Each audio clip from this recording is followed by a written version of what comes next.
Hay preguntas frecuentes que parecen tener una respuesta evidente y hay otras que cuanto más las investigas, más difíciles se vuelven. Esta es una de ellas. ¿Fue Venezuela una colonia española? Puede parecer una pregunta sencilla, pero basta con escuchar a distintos historiadores para descubrir que no existe una única respuesta.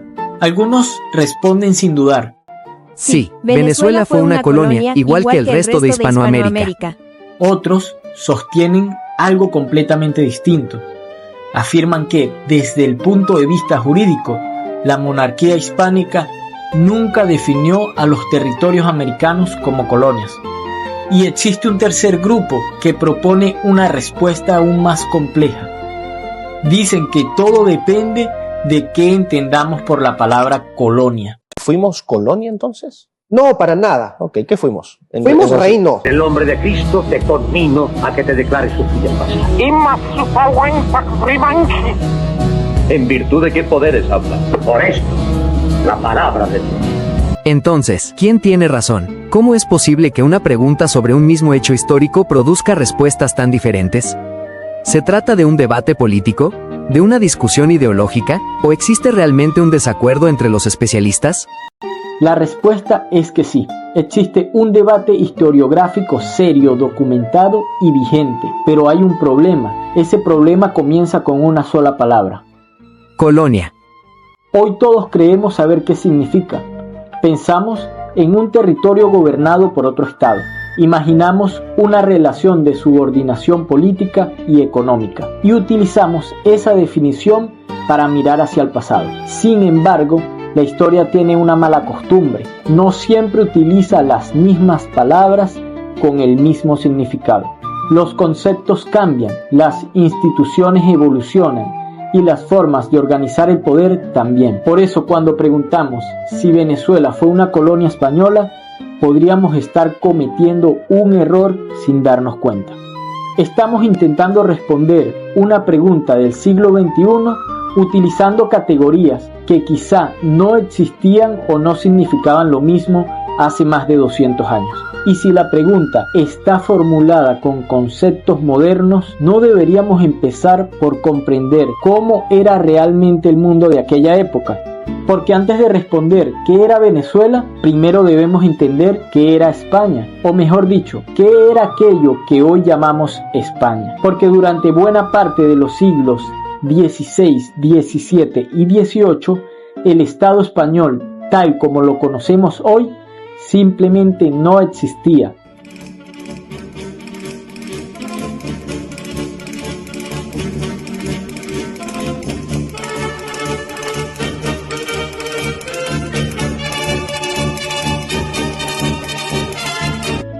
Existía algo muy diferente, algo que hoy muchos conocen de nombre, pero muy pocos comprenden realmente: la monarquía hispánica.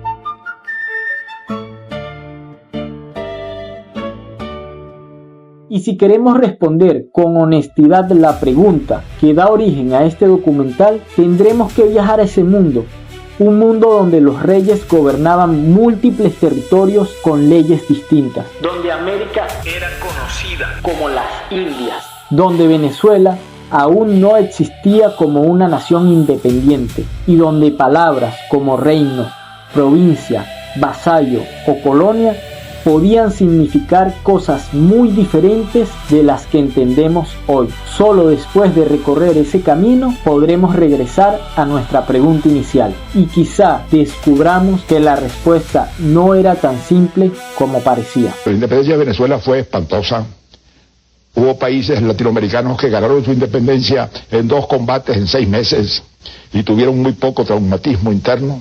Venezuela tuvo 20 años de guerra de independencia. Sacrificó la tercera parte de su población. Destruyó todas las instituciones que venían de 300 años de régimen colonial. Y se lanzó a un siglo largo de anarquía y de caudillismo porque no quedaba nada de qué agarrarse. Eso es un fenómeno único. Eso fue un proceso cataclísmico que llegó hasta Juan Vicente Gómez. Antes de responder si Venezuela fue o no una colonia española, tenemos que olvidar por un momento todo lo que conocemos sobre el mundo actual. Porque el mayor error que solemos cometer al estudiar la historia es imaginar que el pasado funciona igual que el presente. Y no es así. Cuando escuchamos la palabra España, inmediatamente pensamos en un país, con un gobierno central, un parlamento, una constitución, un solo ejército, un mismo sistema judicial y un territorio claramente definido. En otras palabras, pensamos en un Estado moderno. Pero esa España simplemente no existía. No durante la llegada de los europeos a América, no durante la fundación de las primeras ciudades y tampoco durante gran parte del periodo en el que el territorio de la actual Venezuela estuvo bajo el dominio de la corona. Para comprender esa época, primero debemos entrar en un mundo completamente diferente, un mundo donde los países, tal como los entendemos hoy, apenas comenzaban a tomar forma, un mundo donde el poder no estaba organizado alrededor de estados nacionales, sino de dinastías. Ese mundo tenía un nombre, y ese nombre es la monarquía hispánica. ¿Pero qué era realmente la monarquía hispánica? Cuando pensamos en un rey, solemos imaginar a un hombre gobernando un único país. Pero los reyes de la Casa de Austria, como Carlos I y Felipe II, no gobernaban un solo reino, gobernaban muchos. Y ese detalle cambia por completo nuestra manera de entender la historia. Imagina por un momento que una misma persona fuera al mismo tiempo presidente de Colombia, Ecuador, Perú, Chile y Argentina.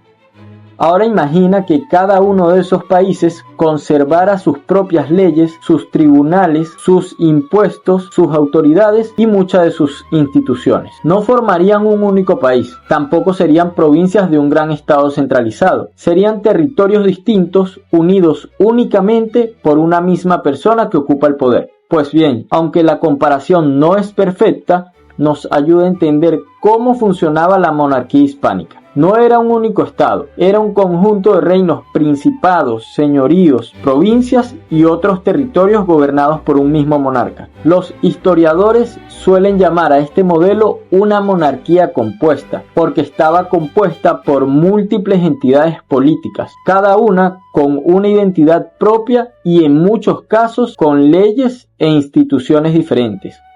No era una excepción en la Europa de su tiempo. De hecho, este tipo de organización era relativamente común antes del surgimiento de los estados nacionales modernos.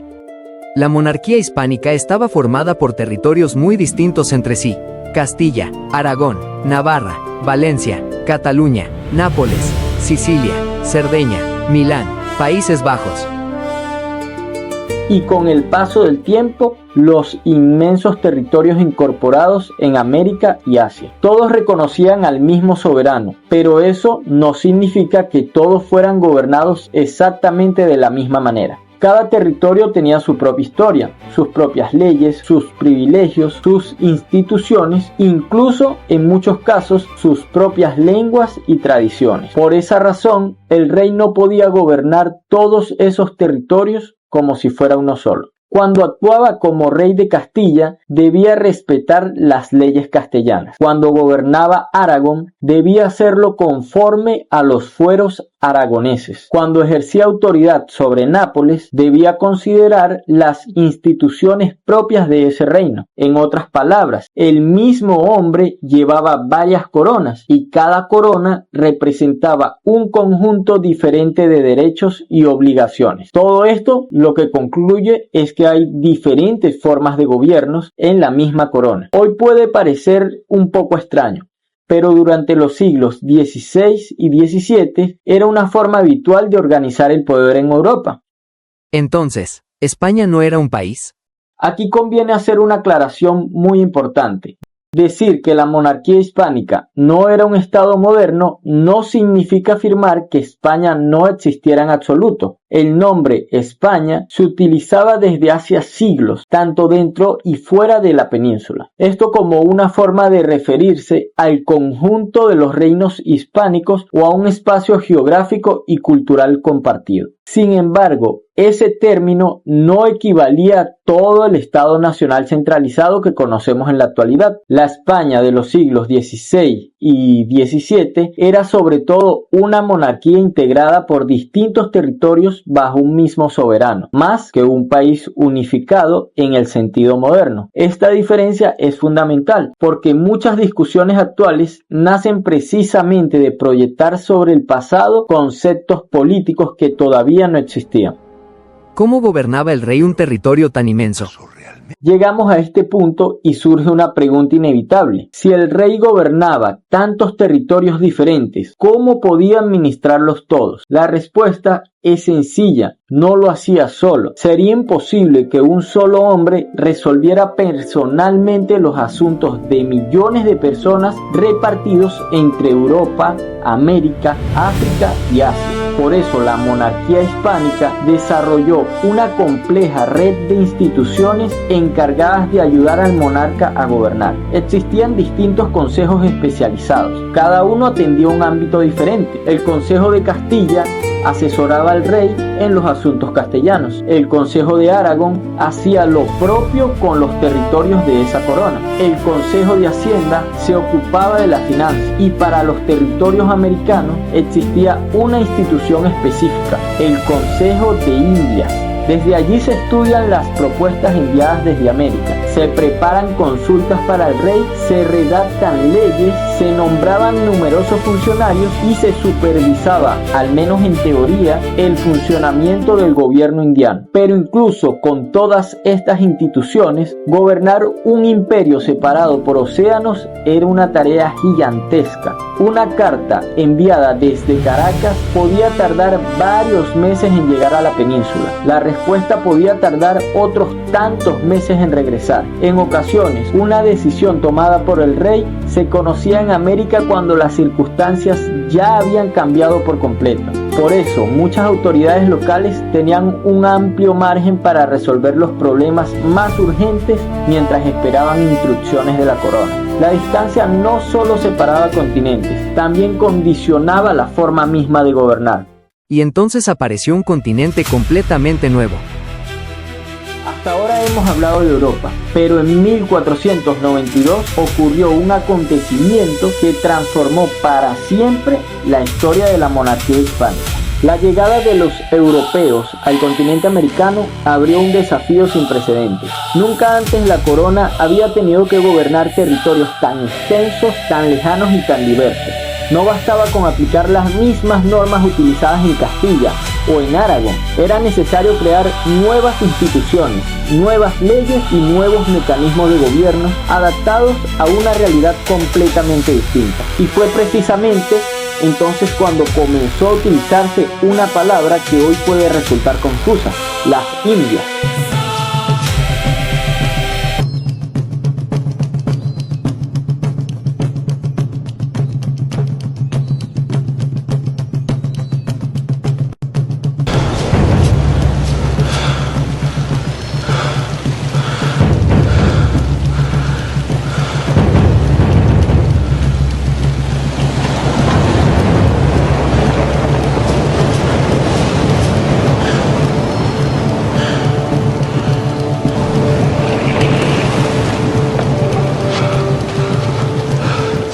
Realmente las Indias. Cuando hoy escuchamos la palabra Indias, muchas personas piensan inmediatamente en la actual India en Asia. Pero para la monarquía hispánica el significado era diferente. Las Indias era el nombre con el que se designaban los territorios americanos incorporados a la corona, y durante ciertos periodos también otros dominios ultramarinos vinculados a ella. Sin embargo, las Indias no eran solamente un lugar en el mapa, eran también una categoría jurídica y política. Tenían organismos creados específicamente para administrarlas, normas propias, tribunales especializados y un cuerpo legal que con el paso del tiempo sería conocido como el derecho indiano. Comprender qué eran las Indias es uno de los pasos más importantes para entender el origen del debate que da vida a este documental, porque si las Indias no eran simplemente una prolongación de Castilla, entonces surge una pregunta: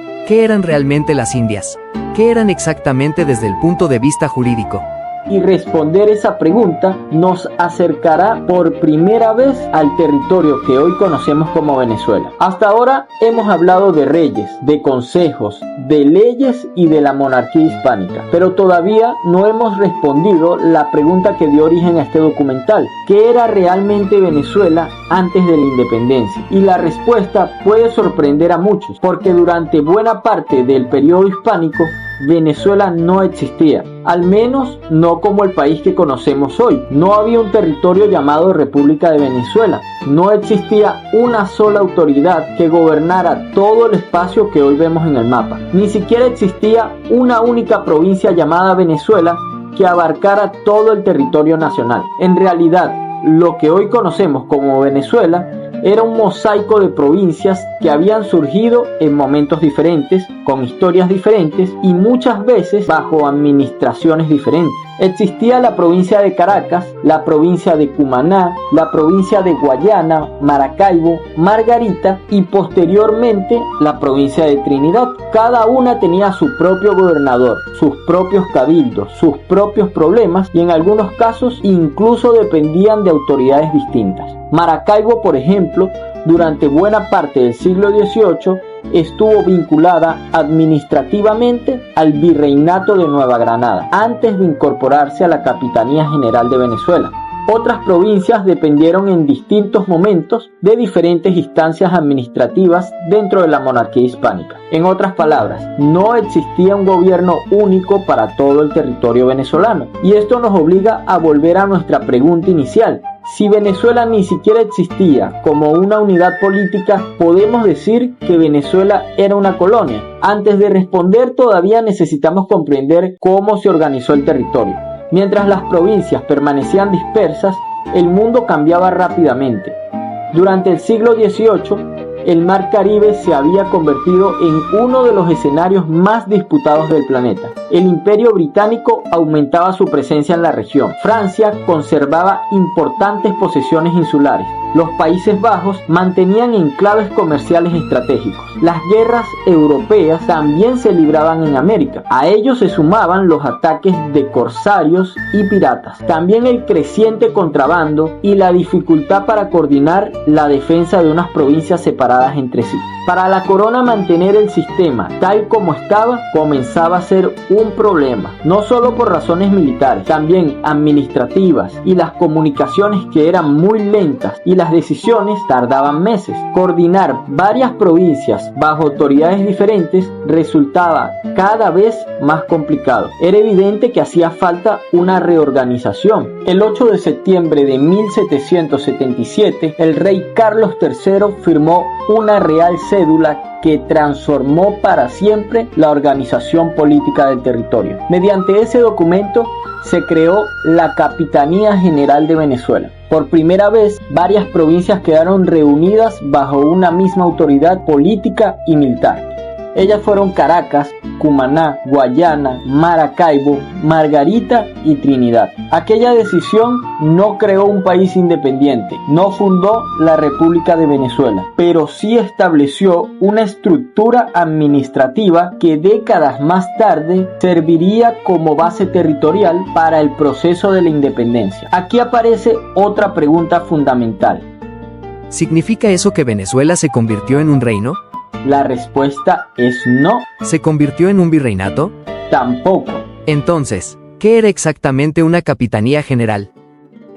Muchas personas imaginan una capitanía general como una simple provincia con un nombre diferente, pero la realidad era mucho más compleja. Una capitanía general era una jurisdicción creada por la corona para gobernar y defender territorios considerados estratégicos. Al frente de ella se encontraba el capitán general. Era el principal representante del rey en ese territorio. Él tenía importantes responsabilidades militares. Coordinaba la defensa defensa, organizaba las tropas, combatía el contrabando y debía velar por la seguridad frente a posibles ataques extranjeros. Sin embargo, pensar que el capitán general gobernaba solo sería un error. La monarquía hispánica desconfiaba de concentrar demasiado poder en una sola persona. Por eso existían instituciones que compartían o limitaban sus funciones. La Real Audiencia administraba la justicia. La Real Hacienda supervisaba los ingresos y gastos de la corona. Los cabildos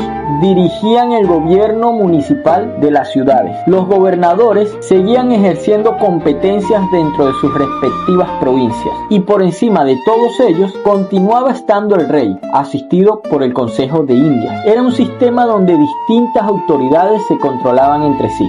Puede parecernos complicado, y en efecto lo era, pero precisamente esa complejidad es la que explica por qué responder si Venezuela fue una colonia resulta mucho más difícil de lo que parece. Entonces, ¿quién gobernaba realmente Venezuela? Después de todo lo que hemos visto, podríamos pensar que la respuesta es sencilla: el rey.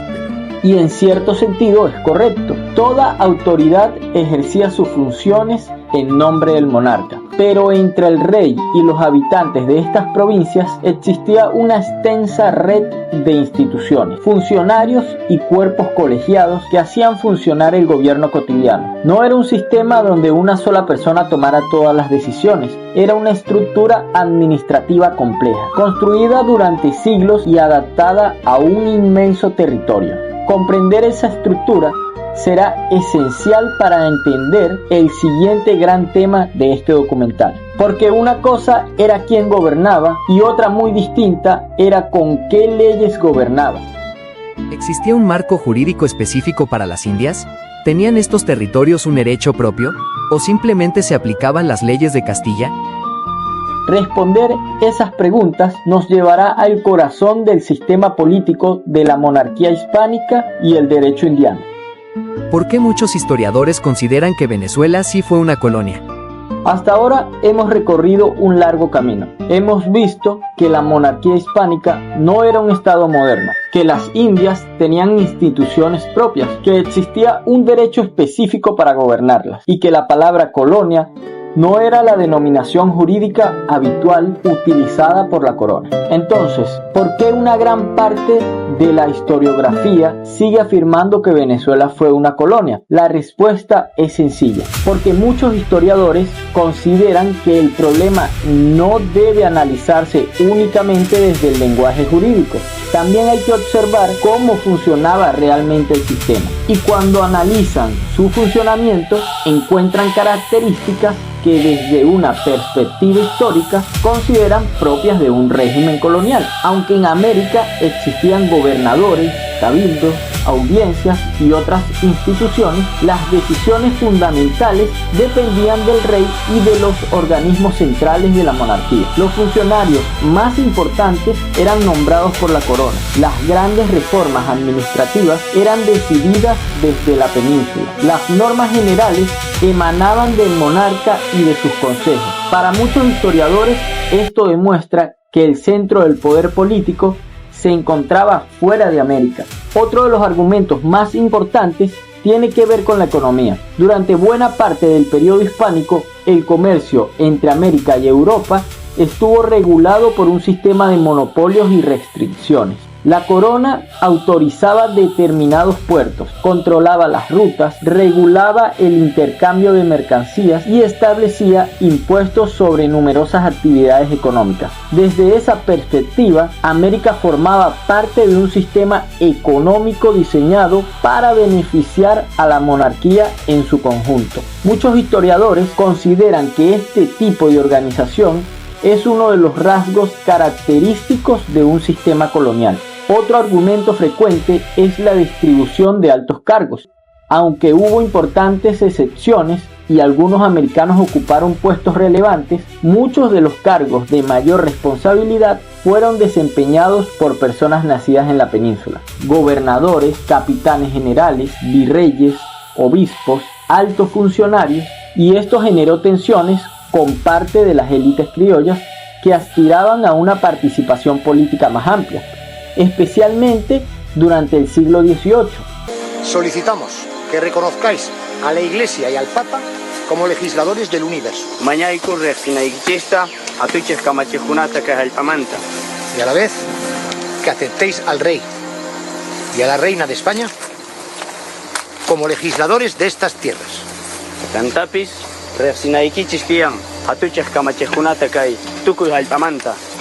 A cambio, recibiréis nuestro amor y nuestra caridad.